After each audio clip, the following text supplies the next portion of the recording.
ಇವತ್ತು ನ್ಯಾಯಾಲಯದ ಮುಂದೆ ಹಾಜರಾಗುವಂತ ನಿಟ್ಟಿನಲ್ಲಿ ಕಾಂಗ್ರೆಸ್ನ ಮುಖಂಡ ರಾಹುಲ್ ಗಾಂಧಿ ಅವರು ಈಗ ಕೋರ್ಟ್ನತ್ತ ಸಾಗ್ತಾ ಇದ್ದಾರೆ.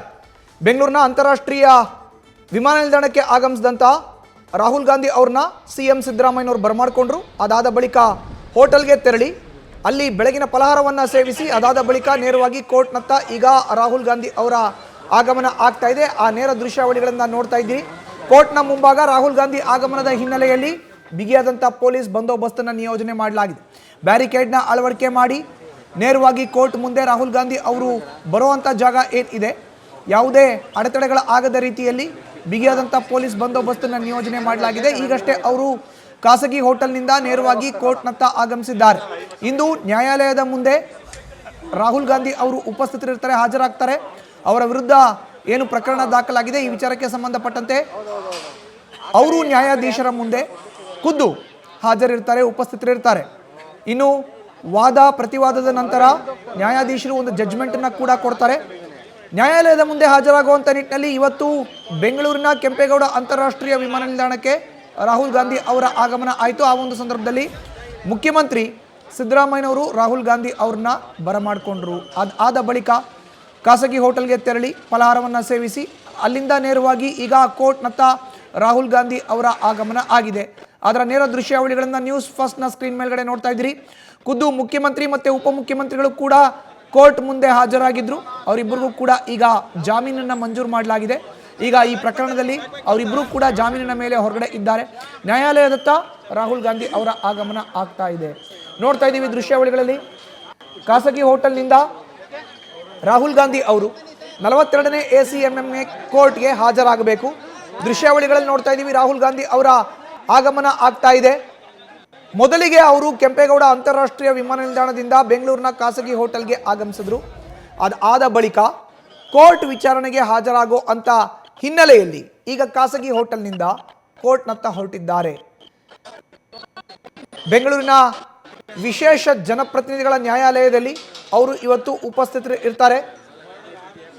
ಅರ್ಜಿ ವಿಚಾರಣೆ ಕೆಲವೇ ನಿಮಿಷಗಳಲ್ಲಿ ಆರಂಭ ಆಗುತ್ತೆ.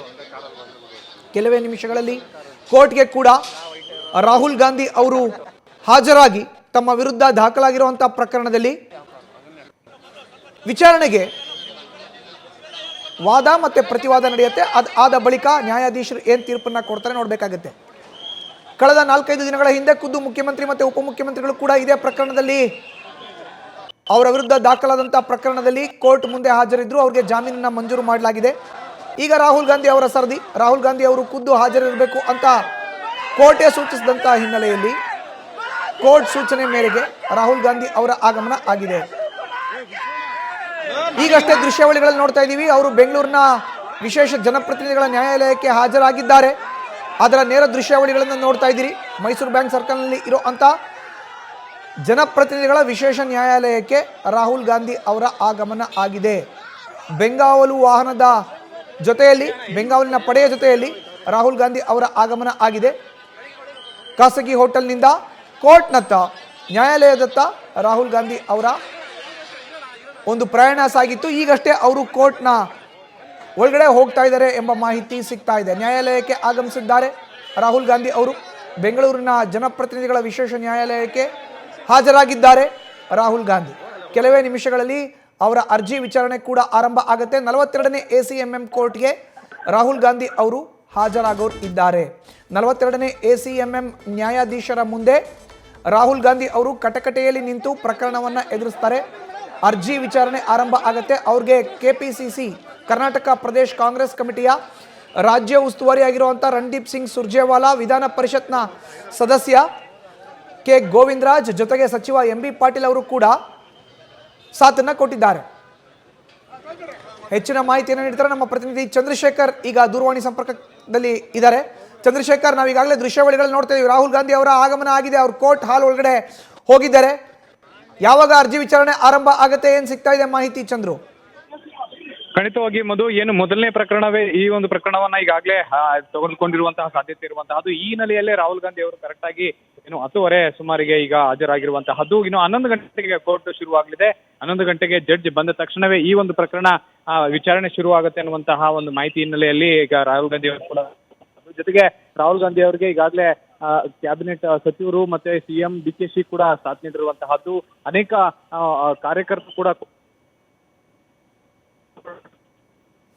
ವಸ್ತ ಭದ್ರತೆಯನ್ನು ಕೂಡ ಪೊಲೀಸ್ ಇಲಾಖೆಯಿಂದ ಕೈಗೊಂಡಿರುವಂತಹದ್ದು. ಇದನ್ನ ಹೊರತುಪಡಿಸಿದ್ರೆ ಈಗಾಗಲೇ ಏನು ಈ ಒಂದು ಪ್ರಕರಣಕ್ಕೆ ಸಂಬಂಧಪಟ್ಟಂತೆ ಬೇಲ್ ಅರ್ಜಿಯನ್ನ ಸಲ್ಲಿಸಬೇಕಾಗತ್ತೆ. ಈ ಒಂದು ರಾಹುಲ್ ಗಾಂಧಿ ಕುರಿತಾಗಿ ಈಗಾಗಲೇ ಬೇಲ್ ಅರ್ಜಿಯನ್ನು ಕೂಡ ಈಗಾಗಲೇ ಸಿದ್ಧತೆಯನ್ನ ಮಾಡ್ಕೊಂಡಿರುವಂತಹದ್ದು. ಕೋರ್ಟ್ ಮುಂದೆ ಅಪಿಯರ್ ಆದ ತಕ್ಷಣವೇ ಅವರನ್ನ ಬೇಲ್ ನಾನು ಈ ಒಂದು ಪ್ರಕರಣಕ್ಕೆ ಸಂಬಂಧಪಟ್ಟಂತೆ ವಿಚಾರಣೆಗೆ ಹಾಜರಾಗ್ತೇನೆ, ತನಿಖೆಗೆ ಎಲ್ಲಾ ರೀತಿಯಾದಂತಹ ಸಹಕಾರವನ್ನ ನೀಡ್ತೇನೆ ಅನ್ನುವಂತಹ ಮಾಹಿತಿಯನ್ನ ಕೋರ್ಟ್ಗೆ ಮನವರಿಕೆ ಮಾಡಿಕೊಟ್ಟು ಅದಾದ ನಂತರ ಬೇಲ್ ಅರ್ಜಿಯನ್ನು ಕೂಡ ಸಲ್ಲಿಕೆ ಮಾಡಿ ಬೇಲ್ ಅನ್ನ ಪಡೆದುಕೊಳ್ಳುವಂತಹ ಎಲ್ಲ ಸಾಧ್ಯತೆ ಇರುವಂತಹದ್ದು. ಯಾಕೆಂತಂದ್ರೆ ಈ ಒಂದು ಸೆಕ್ಷನ್ ಅಂದ್ರೆ ಕ್ರಿಮಿನಲ್ ಮಾನನಷ್ಟ ಮೊಕದ್ದಮೆ ಏನಿದೆ ಈ ಒಂದು ಪ್ರಕರಣಕ್ಕೆ ಸಂಬಂಧಪಟ್ಟಂತೆ ಬೇಲಬಲ್ ಅಫೆನ್ಸ್ ಆಗಿರುವಂತಹ ಹಿನ್ನೆಲೆಯಲ್ಲಿ ಬೇಲ್ ಅರ್ಜಿಯನ್ನು ಸಲ್ಲಿಸಿದ ತಕ್ಷಣವೇ ಅವರಿಗೆ ಹಿಂದೆ ಒಂದು ಬೇಲ್ ಕೂಡ ಸ್ಯಾಂಕ್ಷನ್ ಆಗುವಂತ ಎಲ್ಲ ಸಾಧ್ಯತೆ ಇರೋದ್ರಿಂದ ಬೇಲ್ ಪಡೆದುಕೊಂಡ ನಂತರ ರಾಹುಲ್ ಗಾಂಧಿ ಅವರು ಇಲ್ಲಿಂದ ತೆರಳಲಿದ್ದಾರೆ. ಮಧು. ಚಂದ್ರು, ಈಗಾಗಲೇ ನೀವು ಉಲ್ಲೇಖ ಮಾಡ್ತಾ ಇದ್ದೀರಿ, ಇದೇ ಪ್ರಕರಣದಲ್ಲಿ ಮುಖ್ಯಮಂತ್ರಿಗಳಿಗೆ ಮತ್ತೆ ಉಪಮುಖ್ಯಮಂತ್ರಿಗಳಿಗೂ ಕೂಡ ಜಾಮೀನು ಸಿಕ್ಕಿದೆ. ಈಗ ರಾಹುಲ್ ಗಾಂಧಿ ಅವರ ಸರದಿ, ರಾಹುಲ್ ಗಾಂಧಿ ಅವರು ಇವತ್ತು ಅಲ್ಲಿ ಕೋರ್ಟ್ಗೆ ಹಾಜರಾಗಿದ್ದಾರೆ, ಅವ್ರಿಗೂ ಕೂಡ ಜಾಮೀನು ಮಂಜೂರು ಆಗತ್ತೆ ಅನ್ನೋ ಒಂದು ಮಾತು ಕೇಳಿ ಬರ್ತಾ ಇದೆ. ಅಂದಾಜು ಎಷ್ಟು ಗಂಟೆಗೆ ಈ ಒಂದು ಪ್ರಕ್ರಿಯೆ ಎಲ್ಲ ಮುಕ್ತಾಯ ಆಗಬಹುದು ಅಂತ ಹೇಳ್ತೀರಿ? ಖಂಡಿತವಾಗಿಯೂ ಮಧು, ನಾನು ಈಗಾಗಲೇ ಹೇಳ್ತಾ ಇದ್ದೆ, 11 ಗಂಟೆ ಸುಮಾರಿಗೆ ಕೋರ್ಟ್ ಶುರುವಾಗುತ್ತೆ. 11 ಗಂಟೆಗೆ ಕೋರ್ಟ್ ಶುರುವಾದ ತಕ್ಷಣವೇ ಈ ಒಂದು ಪ್ರಕರಣವನ್ನ ವಿಚಾರಣೆಗೆ ಕೈಗೆತ್ತಿಕೊಳ್ಳುವಂತಹ ಕೋರ್ಟ್ ರಾಹುಲ್ ಗಾಂಧಿ ಅವರನ್ನ ಕೋರ್ಟ್ಗೆ ಅಪಿಯರ್ ಆಗಿದ್ದಾರೆ ಅನ್ನುವಂತಹದನ್ನ ಕನ್ಫರ್ಮ್ ಮಾಡ್ಕೊಂಡಂತಹ ನ್ಯಾಯಾಧೀಶರು ನಂತರ ಈ ಒಂದು ಜಾಮೀನು ಅರ್ಜಿಯ ಪ್ರಕ್ರಿಯೆಯನ್ನ ಶುರು ಮಾಡ್ತಾರೆ. ಅದಾದ ನಂತರ ಎಲ್ಲಾ ರೀತಿಯಾದಂತಹ ಸೂಕ್ತ ದಾಖಲಾತಿಗಳನ್ನ ಪರಿಶೀಲನೆ ಮಾಡಿ ಅವರಿಗೆ ಜಾಮೀನನ್ನ ಮಂಜೂರು ಮಾಡಿದ ತಕ್ಷಣವೇ ಈ ಒಂದು ಅವರು ಅಲ್ಲಿಂದ ಹೊರಟುವಂತ ಸಾಧ್ಯತೆ ಇರುವಂತಹದ್ದು. ಇದು ಸುಮಾರು 1 ಗಂಟೆಗಳ ಕಾಲ ಈ ಪ್ರಕ್ರಿಯೆ ನಡೆಯುವಂತಹ ಎಲ್ಲ ಸಾಧ್ಯತೆ ಇರುವಂತಹದ್ದು. ಮಧು. ಓಕೆ, ಧನ್ಯವಾದ ಚಂದ್ರಶೇಖರ್ ನಿಮ್ಮ ಮಾಹಿತಿಗೆ. ನ್ಯೂಸ್ ಫಸ್ಟ್ ನಿರ್ಭೀತಿಯಿಂದ ನಿಮ್ಮ ಪರವಾಗಿ.